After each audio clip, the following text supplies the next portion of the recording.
Эргеш Мейманов орто мектеби 9-класс кыргыз тили. Сабагыбыздын темасы обочолонгон түшүндүрмө мүчөлөргө коюлчу тыныш белгилер. Бүгүнкү сабагыбыздын максаты обочолонгон түшүндүрмө мүчөлөрдүн тыныш белгилери жөнүндө маалымат аласыңар. Сүйлөм тутумдарынан тыныш белгилерин туура кое билүүгө үйрөнөсүңөр. Бири-бириңерди урматтоого, сыйлоого, адептүүлүккө тарбияланасыңар. Анда эмесе балдар, өтүлгөн материалдарды кайталап алсак. Түшүндүрмө мүчө деген эмне? Обочолонгон түшүндүрмө бышыктооштун, аныктооштун, толуктооштун бири-биринен кандай айырмачылыктары бар? Анда эмесе балдар, жаңы темага көңүл бөлсөк.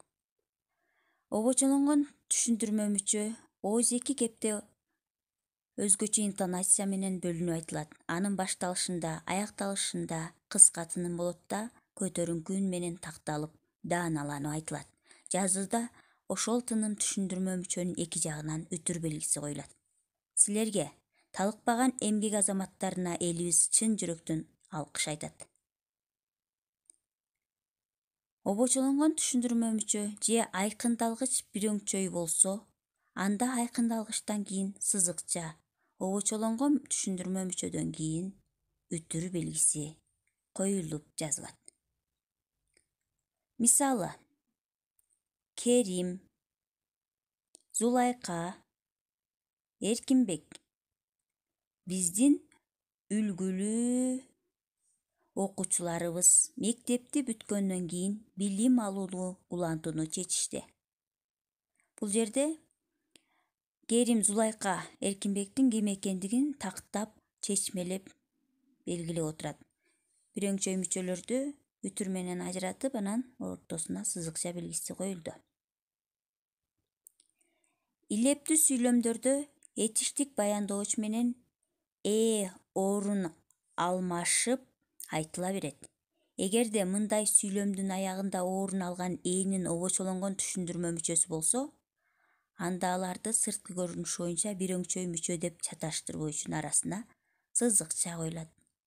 Мисалы, республикабыздын райондорунда Тянь-Шань, Тогуз-Тороо райондорунда мал чарбачылыгы өнүккөн. Райондорунда деп туруп, кайра ар бирин бирден чечмелеп берип жатат, түшүндүрүп. Айрым учурларда түшүндүрүү маанисинде айтылган же айкындалгыч менен маани жактан теңдеш болгон обочолонгон түшүндүрмө мүчөлөр жарым кашаага алынып жазылат. Башкача айтканда, силер кашаага белгиси турат деп алчусуңар. Ал болсо көрсө түшүндүрмө мүчөнүн белгиси экен. Мисалы үчүн, көпчүлүгү баланын эмгегин мээнин жука кабыгына суук кабыкчасын ачык калтырып, суук тийгизип алат. Кээде стилдин талабына ылайык жөнөкөй же тутумдаш түзүлүштөгү же бирөңчөй түрүндө колдонулган обочолонгон түшүндүрмө мүчө атайы белгиленген өзгөчө басым менен дапдаана бөлүнүп айтылат. Анын эки жагынан тең сызыкча коюлат. Дүйнөлүк жаңы системанын, демократиянын дүйнөлүк системасынын тышкы саясатындагы маселенин бири адам укугун сактоо болуп эсептелет. Анда эмесе балдар, көнүгүштейбиз. 106 көнүгүү. Тыныш белгилерин койгула. Аларды коюунун жолдорун, шарттарын өз алдыңарча айтып, дептериңерге көчүрүп жазгыла.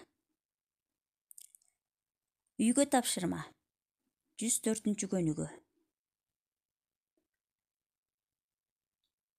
Обочолонгон түшүндүрмө мүчөлөрдү таап, кайсы түрүнө тиешелүү экендигин аныктап, дептериңерге көчүрүп жазгыла.